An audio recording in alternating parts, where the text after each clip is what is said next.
अब हमने वणिकवाद और प्रकृतिवाद के संपूर्ण अध्ययन करने के पश्चात अब हम ये देखेंगे कि प्रकृतिवाद और वणिकवाद में किस प्रकार का अंतर पाया जाता है, दोनों में क्या क्या अंतर हैं।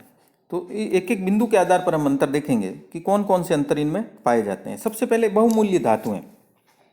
जैसा कि वणिकवाद का जो उद्देश्य था वो देश में अधिक से अधिक रूप से सोना आयात करना था। उनके अनुसार सोना चांदी से जहाँ देश शक्तिशाली होता है वहीं सोना और चांदी व्यक्ति की इच्छाओं की पूर्ति भी करते हैं।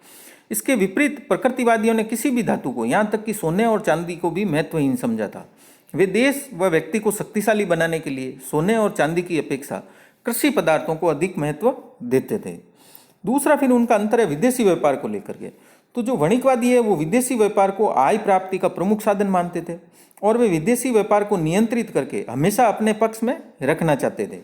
जबकि जो प्रकृतिवादी है उन्होंने विदेशी व्यापार की अपेक्षा कृषि को आय प्राप्ति का प्रमुख साधन माना था। विदेशी व्यापार को वे शोषण का साधन मानते थे और इसीलिए उन्होंने विदेशी व्यापार को कोई महत्व नहीं दिया था। फिर नेक्स्ट है व्यापार आधिक्य।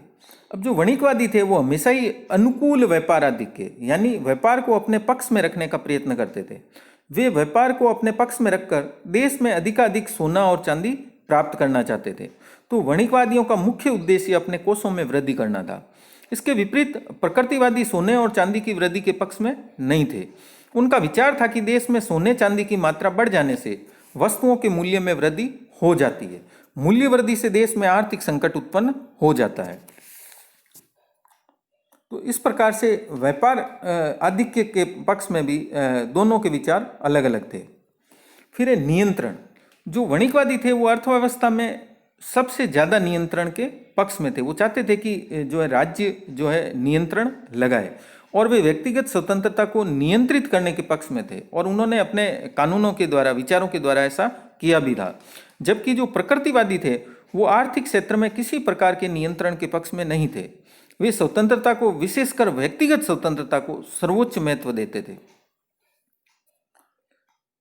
इसके पश्चात आयात निर्यात के संबंध में जो वणिकवादी थे वो हमेशा ही कच्चे माल का आयात करके निर्यात माल, जो निर्मित माल है उसका निर्यात करना चाहते थे। इस प्रकार से वे आयात और निर्यात से दुगना लाभ प्राप्त करना चाहते थे। जबकि जो प्रकृतिवादी थे वे हमेशा ही निर्मित माल का आयात करते थे। उन्होंने कभी भी कच्चे माल के आयात और निर्यात की बात कहीं पर भी नहीं की है। फिर एक राष्ट्रवाद। जो वणिकवादी विचारक थे वो कट्टर राष्ट्रवादी थे। वे देश को शक्तिशाली बनाने के लिए उन्होंने ऐसे सिद्धांतों और नियमों की रचना की थी कि संपूर्ण यूरोप दिन प्रतिदिन प्रगति करने लगा था। इसके विपरीत जो प्रकृतिवादियों के विचार थे वो संकुचित थे। उन्होंने संपूर्ण विश्व को एक परिवार का रूप माना था। वे विश्व के लिए प्राकृतिक नियमों को लागू करने के पक्ष में थे। उन्होंने विदेशी व्यापार के महत्व को इसलिए स्वीकार नहीं किया कि इससे दूसरे देशों का शोषण होता है। तो इस प्रकार से जो प्रकृतिवाद था वो विश्व बंधुत्व की भावना से प्रेरित था। फिर एक शक्तिशाली राज्य। वणिकवादी जो थे वो शक्तिशाली राज्य के निर्माण के पक्ष में थे। वे प्रत्येक प्रकार के अधिकार को राज्य के हाथ में सौंप देना चाहते थे। जबकि जो प्रकृतिवादी विचारक हैं वे राज्य सत्ता के पक्ष में तो थे, लेकिन वे राज्य के हाथ में कम से कम सत्ता सौंपना चाहते थे और कम से कम कानून बनाने के पक्ष में थे। नेक्स्ट है फिर करारोपण के संबंध में। करारोपण के बारे में जो वणिकवादियों का ऐसा मानना था कि प्रत्येक व्यक्ति को कम से कम उतना कर अवश्य देना चाहिए जितना कि वह सरकार से लाभ उठाता है।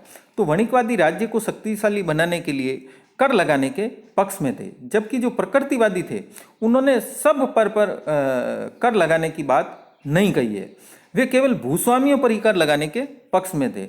वे कर की अधिकतम जो है शुद्ध उपज का लगभग 30% भाग रखने के भी पक्ष में थे। तो इस प्रकार से करारोपण के संबंध में भी दोनों के विचार अलग अलग पाए जाते हैं।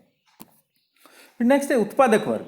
अब जो वणिकवादी है वो व्यापारी वर्ग को सम्मानित वर्ग में शामिल करता है और किसानों को उन्होंने अनुत्पादक वर्ग कहा है।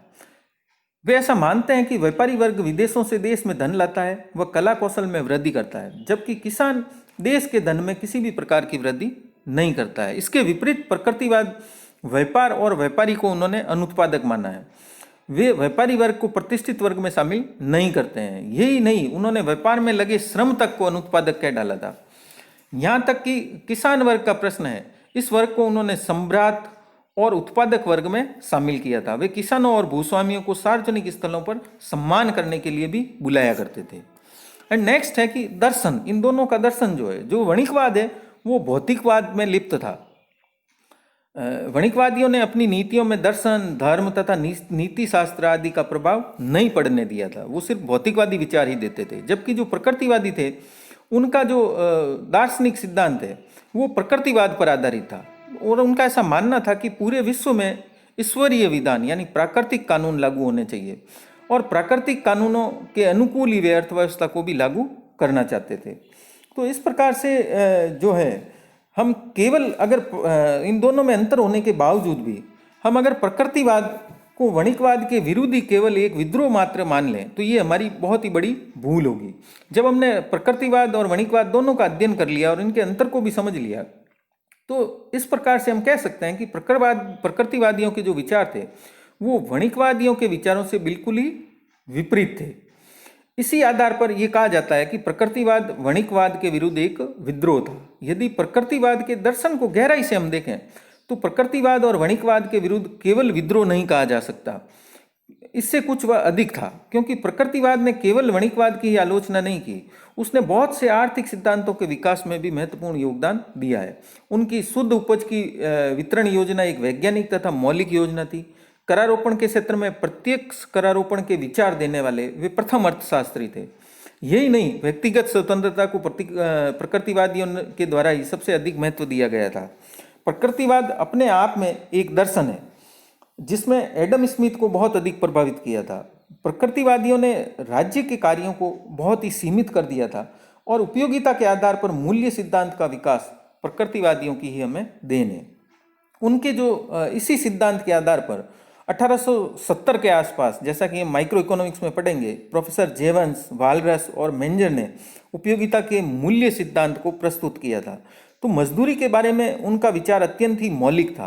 तो इन बातों के आधार पर हम ये कह सकते हैं कि प्रकृतिवादियों के विचार जो है वणिकवादियों के विचारों की एक प्रतिक्रिया मात्र नहीं थे, वरन इससे भी कुछ ज़्यादा थे। और आर्थिक विचारों के इतिहास में प्रकृतिवादियों का स्थान जो है वो काफ़ी विवादाग्रस्त रहता है, परंतु कुछ विद्वान प्रकृतिवादियों को अर्थशास्त्रियों के संप्रदाय का एक प्रतिनिधि मानते हैं और कुछ लोगों ने तो यहाँ तक कह दिया है कि एडम स्मिथ को अर्थशास्त्र का जनक न कह करके प्रकृतिवादियों को अर्थशास्त्र का संस्थापक कहना चाहिए। क्योंकि जी डेमोम्रिस्ट प्रकृतिवादियों का महत्व स्पष्ट करते हुए लिखते हैं कि प्रकृतिवादियों ने उस मार्ग का निर्माण किया है जिस पर एडम स्मिथ तथा उसके पश्चात 100 वर्षों तक आने जाने वाले अर्थशास्त्री चलते रहे हैं। फिर भी उन्हें अर्थशास्त्र के संस्थापक मानने को हम तैयार नहीं हैं। उनके अनुसार उनकी जो सबसे बड़ी कमी थी, उन्हें मूल्य के विचार का ज्ञान नहीं था। तो इस प्रकार से हम कह सकते हैं कि भले ही अर्थशास्त्र का संस्थापक कोई भी रहा हो, इतना अवश्य है कि उस संस्थापक को चोटी पर पहुंचाने के लिए जिस मार्ग की आवश्यकता थी वह मार्ग प्रकृतिवादियों ने ही प्रदान किया था। धन्यवाद।